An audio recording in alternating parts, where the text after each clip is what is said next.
When we think historic district, it conjures thoughts of old homes and tree-lined streets. Oh my God.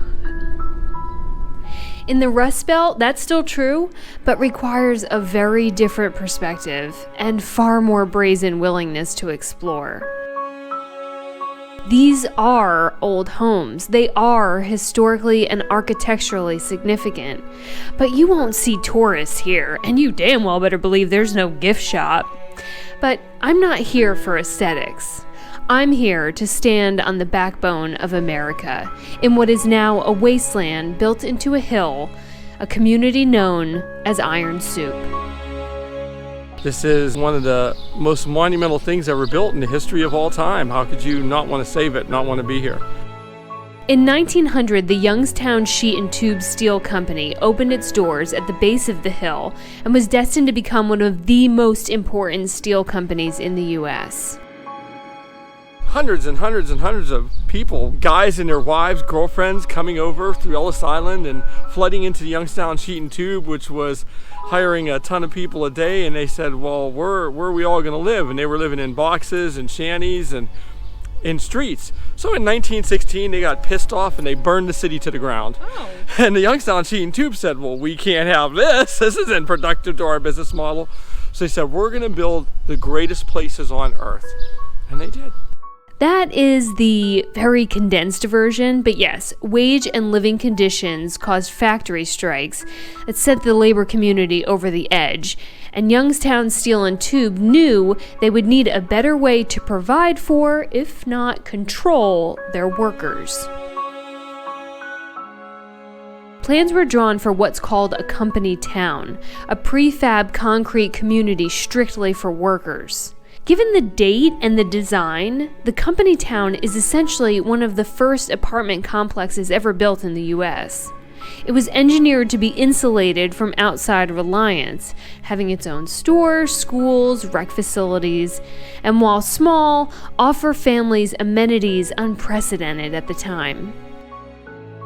248 solid concrete floor-to-ceiling apartments with clay tile roofs that were fireproof, vermin-proof, destruction-proof all around. And 1918, they had electric, hot and cold running water, and gas, and indoor plumbing and toilets.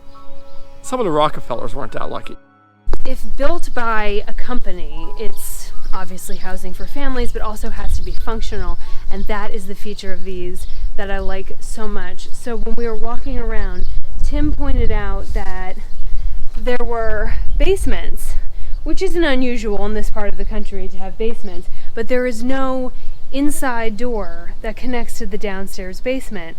And he pointed out that, these guys are working in like dirty, toxic factories. So they were designed so that you would come home from the factory, you would go right down into the basement, which was like the early mudroom, take a shower, get yourself cleaned up, and only then would you come out of the basement and head inside where the first room was the kitchen, because of course after coming home, after cleaning up, what does every man want, besides a little action, is a meal. It wasn't like an apartment complex in today's day and age. It was a community. Everybody worked together, everybody knew each other, everybody hung out together, everybody made wine in their basements and drank it together. It was great. It was a great place to live. In the 40s, workers were allowed to buy their units instead of renting them from their employer. Slight conflict of interest there. Babies were born, families took root, and careers were made here. And then on one day, in one fell swoop, they murdered the valley. That day would go down in Ohio history as Black Monday. September 19th, 1977, the day Youngstown Sheet and Tube suddenly shut its doors forever. At 3 o'clock in the afternoon, 3,000 guys got told, don't ever come back. 3,000 guys coming in got told, go home, you're fired. Over the years, real estate investors would scoop up units as workers fled the area for jobs elsewhere. The tightly knit steel community became peppered and then plagued, with absentee landlords and indifferent renters. In 2006, the feds came in and arrested 44 people here. This For? place was a haven of drugs, of violence, of murderers, of rapists, of the worst, unbelievable people that you could ever imagine, and they came in and they emptied out the complex. Over the next year, nature would consume the concrete skeletons until Tim decided to move back to his hometown area. Now all completely overgrown and completely unlivable, he picked out his favorite corner lot. This corner unit had doors and windows, and I said, okay, that's all I need. Oh my God. There's doors and there's windows. I can take it from there. And here's the point where I've had to rewrite this story several times because of conflicting information.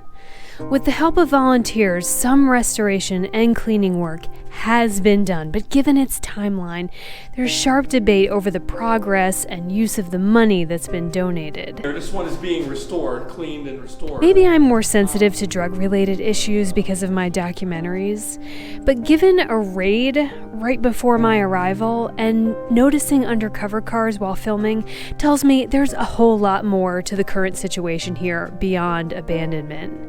More than I can possibly scoop up in just a few hours of shooting video. So while architecturally speaking, these buildings are rare and special, I would not recommend other solo travelers wander here alone. Still, that doesn't change the value of the history here or Tim's passion for it. Without these houses, without the steel workers living inside them, we could not have built the bridges, skyscrapers, and infrastructure of the time that we continue to use today.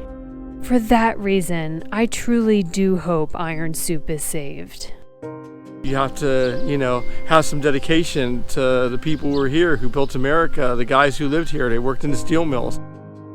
We are Iron Soup, and we will rebuild it. We built it once, we can build it again.